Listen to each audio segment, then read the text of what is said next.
But do you remember? Oh, yes. Okay, so you just pick it up from there.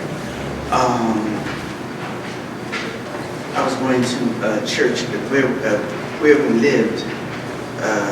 Oh wait, no, I won't go back to there. That's not where I stopped at. Husband number 2. He just couldn't be reasoned with. And someone had told me that look at how man treats his mother and how he treats his animals, and they can go to that. But I didn't have sense enough to. But I learned from that. And Mother Keller said he's just crazy. I thought the mother. His own mother. Yes. His own she mother. She said she dropped him. You know. And I don't know how to deal with crazy.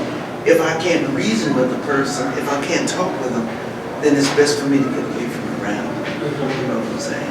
And so you divorced husband number 2 after y'all had been together for 12 years off and on. And yeah. Okay, and that's when I took the trip to Paris. I said, now I've been married twice and I'm not married now. What is wrong with me? How am I choosing? Is it my choices or is it something in me? Why am I gravitating toward these men that are like tyrants? yeah. Because how we party, it dumped me in the middle of, as I told you earlier, going to church, and they told me, no, you're not going to church. Dumped me in the middle of the living room floor. Then I'm going to make love to you, and he carries me upstairs. And he went to touch me, and that did it. I couldn't. He said, you hate me, don't you? I said, yeah. He says, So he forced you? He says, yes. Okay. That did it. And that's He the says, day well, that you made up your mind? Yes, I did. Yes, I did. That this He is says, it? well, that's right. He says, when I'm going to bed. After he had his way with you? Yeah, I said, I'm going to sleep. And he looked at me, it must have been something in the way I said it. You're going to bed, but don't go to sleep. And we just parted back. So you left? Now, I saw him, yeah. After that, I saw him. And I saw him, when I saw him, I froze. And he came toward me to lift my hand up. And I said quick prayers. And I don't know what happened, but he had gone and I'd come to myself. And I saw him once more in a theater. Went to see Tyler Perry, so this wasn't that long ago. And he was with a woman. And I went and I spoke and said, hi, how you doing? Okay. I said, hi, I spoke to the lady. And I went and sat down. I looked back, he was gone.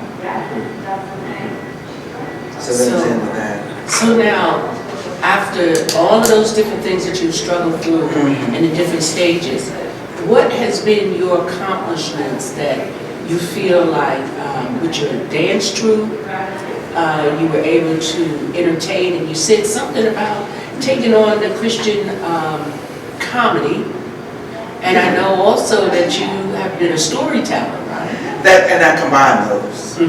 I combine those, storyteller and comedy. Some are stories. Some stories come out, like within the Bible, when the mule threw, the donkey threw Balaam, and he gonna beat the donkey, and the donkey threw him against the people. The donkey saw the angel, he didn't. And the donkey said, why are you hitting me? He said, because you're making a fool of me. And I'm thinking, now you're making a fool of yourself. The donkey ain't supposed to be talking. I said, so God has a sense of humor. And it just came to me so strong in my spirit. Nedra, I've given you the ability to laugh. Carry it on, take it on. Okay. Make my people laugh. And I start reading in the Bible, yes, laughter is medicine. The joy of the Lord is my strength. And I started telling things just from natural life that happens. And people would crack up, and I said, yes, I can do this, which is what I'm doing today. Okay. Only for churches and for senior communities, that's right. You mentioned that you mentioned out of Proverbs, and that verse is out of Proverbs that laughter is like medicine. Yes. And so you feel like at this time in your life, Yes. you want to bring some healing medicine Joy. Yes. Thank you, Sister. to people. That's what I have to do. That's my ministry. How, if you were to be able to talk, first of all, how do you see the generation today? What do you see in the children? When you see the young people, when you see parents that need to work like your mother worked, and when you see, but then they do have child care and they have all of the things today. Right. But if you could holler and tell a young parent, looking back, if you could holler and tell a child that's looking at you and maybe home or something, and they might have all the right things, but it's something missing. It's not enough. They have fear, they have uncertainty, they may have the latest bling bling and all that stuff. They have fear and they have uncertainty. So if just, the touch, get an understanding. And the Bible says, with all you're getting, get understanding. If I could tell people how much the Bible has taken me, how far, and still is and always will, because it's progressive revelation. Every time you open up the Bible, there's something new in there. Oh, how did I miss this? After all these years, you stroke your children, you talk to your children, have a cup of tea with them, a cup of milk with them, and just talk good talk, just talk. Talk a little bit. See, too much texting already, too much separation.